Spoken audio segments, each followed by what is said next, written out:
पानी का कोई आकार नहीं होता और उसका आयतन होता है। जैसे कि हम सबको पता है भाई कि पानी को जिस भी बर्तन में डाल दो ना, उसी बर्तन के वो आकार ग्रहण कर लेता है ना। ग्लास में रखो तो ग्लास के आकार का हो जाएगा, है ना। बॉटल में रखो तो बॉटल के आकार का हो जाता है। तो वही कह रहा है कथन में कि पानी का कोई आकार नहीं होता, लेकिन उसका आयतन तो होता है। 1 लीटर, 2 लीटर, आधा लीटर, आयतन तो होता है भाई, है ना। कह रहे, फिर दूसरा कह रहे कि ज्ञान पानी की ही तरह होता है। यानी कि ये कहना चाहता है कि ज्ञान का भी कोई आकार नहीं होता, लेकिन उसका भी एक क्या होता है, आयतन होता है। बिल्कुल सही बात है, जो एक तरफ से दूसरी तरफ बहता रहता है। दो कथन यहां पे दिए हुए हैं। एक में बोला जा रहा है पानी का कोई आकार नहीं होता, उसका आयतन होता है। और दूसरा कह रहे ज्ञान पानी की तरह होता है, जो एक तरफ दूसरी तरफ बहता रहता है। बच्चा ध्यान से सुनना, जब भी कथन निष्कर्ष का सवाल आए ना, तो निष्कर्ष में बिल्कुल उसी का निचोड़ होता है, संक्षिप्त शब्दों में विवरण रहता है। तो याद रखना, अगर निष्कर्ष में कुछ ऐसी बातें बोला है जिसका अपने कथन में कोई जिक्र ही नहीं है, तो निष्कर्ष सीधे क्या हो जाता है, गलत हो जाता है। तो कथन निष्कर्ष में निष्कर्ष हमेशा कथन से ही जुड़ा होना चाहिए। ये नहीं कि मुंगेरी लाल के हसीन सपने कुछ भी लिख दे, आप उसको सही करते जा रहे हो, नहीं भाई। निष्कर्ष में जो भी चीजें होंगी कथन का ही एक्सट्रैक्ट होता है, निचोड़ होता है, तो निचोड़ होगा भाई, है ना, संक्षिप्त शब्दों में। तो कह रहे ज्ञान अंतःशास्त्रीय है। अंतःशास्त्रीय मतलब समझ रहे हो, वही बात है कि उसका कोई आकार नहीं होता, जो जितना क्या करेगा उसका अनुकरण करेगा, समझे बुझेगा, उसके ज्ञान का विकास उतना ही ज्यादा होगा। तो पहले तो बिल्कुल छिपा हुआ निष्कर्ष है। कह रहे ज्ञान एक विशिष्ट दायरे में सीमित होता है। अभी अभी तो हुआ कि पानी का कोई आकार नहीं होता और ज्ञान पानी की तरह ही होता है। तो भाई कैसे सीमित हो सकता है, ज्ञान का कोई दायरा नहीं है, ज्ञान असीमित है। कह रहे ज्ञान प्रत्यक्ष रूप से मानसिक गतिविधियों के मूल को प्रभावित करता है। नहीं भाई, प्रत्यक्ष और अप्रत्यक्ष रूप दोनों से करता है, तो ये भी अपना सही नहीं है। आंसर हमारा है कि ज्ञान अंतःशास्त्रीय है, केवल पहला वाला, यानी कि ऑप्शन डी। जितने बच्चे आंसर कर रहे थे ना, बिल्कुल सही कर रहे थे, है ना। के दौरान उत्पन्न होने वाले जो कार्सिनोजेन होते हैं, वो हमारे लंग्स को खराब करते हैं। इसीलिए धूम्रपान जो होता है इंजरियस फॉर हेल्थ होता है, यानी कि स्वास्थ्य के लिए हानिकारक होता है। क्या ये बात बताने के पीछे का धारणा ये है, मकसद ये है धूम्रपान से मृत्यु होती है? सर होती तो है, लेकिन यहां मृत्यु का कोई जिक्र किया नहीं गया है, इसलिए ये धारणा तो अंतर्निहित नहीं है हमारे कथन में। क्या ये धारणा अंतर्निहित है कि जलने पर सिगरेट कार्सिनोजन उत्पन्न करता है? देखिए भाई, यहां लिखा है कि कार्सिनोजेन, जो धूम्रपान हम करते हैं, स्मोकिंग करते हैं, सिगरेट पीते हैं, तो उसके धुएं में कार्सिनोजिन उत्पन्न होता है, जो फेफड़ों को क्या करता है, प्रभावित करता है। तो बिल्कुल ये धारणा हमारा बिल्कुल अंतर्निहित है। यही बात बोली गई थी कि जलने पर सिगरेट या अन्य स्मोकिंग पदार्थ कार्सिनोजेन उत्पन्न करती हैं। बिल्कुल ये धारणा अंतर्निहित है भाई। तो दूसरा हमारा बिल्कुल सही है, यानी कि बी वाला सही है भाई। तो बी किस पे है, बी पे ही है, तो आप इसको टिक लगा सकते हैं।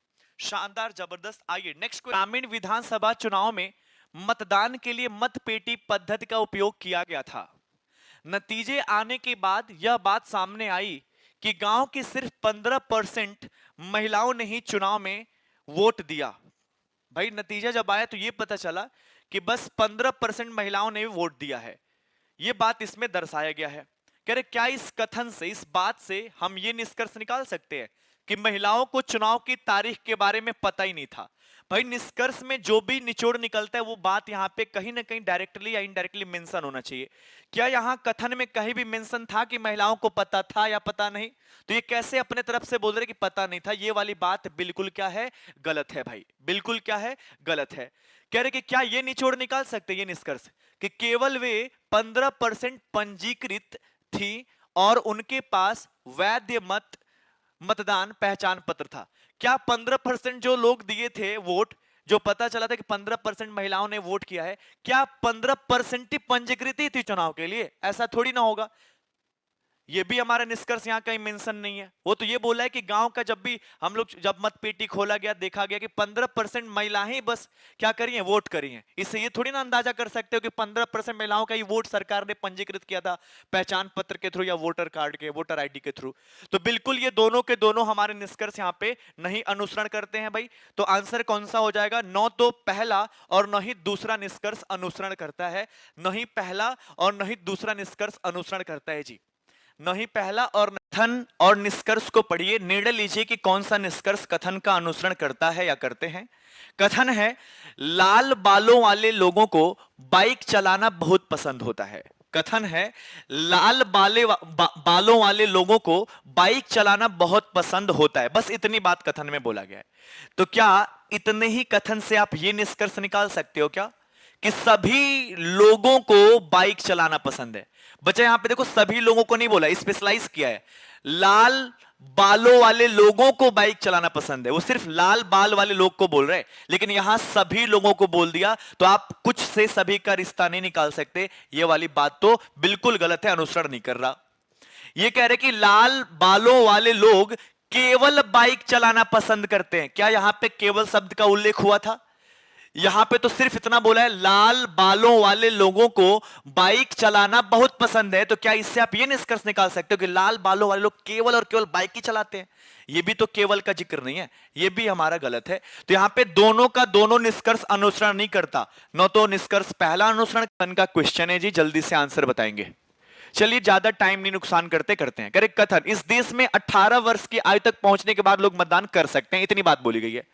तो क्या इतनी बात बोलने से आप ये निकाल सकते हो, पूर्वानुमान कर सकते हो कि स्वतंत्रता से पहले कोई मतदान की प्रक्रिया नहीं थी? अरे यहां पे क्या ऐसा बोला है क्या कुछ भी? तो ये बात बोलने में ये थोड़ी ना हमारा अजम्पशन निकल के आ रहा है। क्या ये अजम्पशन निकल के आ रहा है क्या कि 18 वर्ष की आयु में मतदान किसी व्यक्ति को वोट देने के बारे में परिपक्वता से निर्णय ले सकता है? बिल्कुल यही सोच के तो सरकार कहती है कि 18 साल के बाद ही आप किसी को मतदान कर सकते हैं, ताकि आप समझ जाएं जिस कैंडिडेट को, जिस उम्मीदवार को आप देने जा रहे मत, वो कैसा है, होनहार है कि नहीं है, अच्छा है कि नहीं है, उसके उद्देश्य कैसे है, उसका विचार कैसा है ना। इसीलिए 18 वर्ष की आयु तक पहुंचने के बाद लोग मतदान कर सकते हैं, ऐसा कहा गया है। ताकि पता है कि 18 साल तक जाते जाते उसके बाद लोग प्रौढ़ हो जाते हैं, परिपक्व हो जाते हैं, सही गलत की पहचान हो जाती है। तो यह अजम्पशन बिल्कुल अंतर्निहित है, तो केवल दूसरा ही हमारा पूर्वधारणा सही हो सकता है। तो बी ऑप्शन बिल्कुल सही है भाई, शानदार, जबरदस्त। आइए भाई इस क्वेश्चन का आंसर करिए। कह रहे हैं ना कि नीचे दिए गए एक बयान है, उसके बाद दो तर्क, एक और दो, आपको यह तय करना पड़ेगा कि कौन सा तर्क मजबूत है ना, मजबूत वाले को, जो कथन को सही ठहराता हो। अब कथन क्या है भाई? कह रहे क्या सरकार को शराब के उत्पादन पर प्रतिबंध लगाना चाहिए? याद रखना, मैंने पिछली कई सारे प्रैक्टिस सेट में तर्क के क्वेश्चन करवाए। मैंने बोला था कि हमेशा तर्क वाले क्वेश्चन में जो कथन आएगा ना, उसमें कोई क्वेश्चन बोला गया और उसके आंसर भी दिए होंगे, हां, और एक बंदा बोल रहा नहीं। क्वेश्चन है क्या सरकार को शराब के उत्पादन पर प्रतिबंध लगाना चाहिए? एक बंदा बोल रहा है हां, दूसरा बोल रहा है नहीं। इस हां और नहीं के उत्तर पे भावुक नहीं होना है। इस हां और नहीं के सत्यापन के लिए, सपोर्ट के लिए जो यहां तर्क दिया गया है ना, जो बयान दिया गया है, इसको देखना है कि जो दिया हुआ तर्क है, जो रीजन है, कारण है, वो कितना मजबूती से हां या ना वाले उत्तर को सपोर्ट कर रहा है। उनकी मजबूती चेक करनी है, तर्क मजबूत कितना है। आ जाओ भाई। तो ये बंदा बोला है हां, हां मतलब शराब के उत्पादन पर प्रतिबंध लगा दो। रीजन क्या दे रहे हैं हां वाले उत्तर के लिए? इससे सड़क दुर्घटनाओं में कई अन्य स्वास्थ्य मुद्दों में कमी आएगी। बच्चा कह रहे कि भाई सड़क दुर्घटनाओं और कई स्वास्थ्य मुद्दों में कमी आएगी। बिल्कुल बिल्कुल, शराब पी के जो लोग चलाते हैं, एक्सीडेंट हो जाता है, तो बहुत सारी घटनाएं घटती हैं, है ना। और भी बहुत सारे शराब पीने से भाई रोग होते हैं स्वास्थ्य के हेतु। तो ये वाला बिल्कुल तर्क मजबूत है, बिल्कुल मजबूत है कि हाँ बंद कर दो, इससे दुर्घटनाएं जो सड़क पे होती हैं वो कम होंगी और स्वास्थ्य जो अन्य मुद्दे हैं उनमें भी कमी आएगी। तो ये हाँ के लिए जो तर्क दिया है बिल्कुल मजबूत दिया है। ये तर्क उसके हाँ वाले उत्तर को पूरा मजबूती से क्या कर रहा है? सपोर्ट कर रहा है। तो पहला तर्क तो बिल्कुल मजबूत है भाई।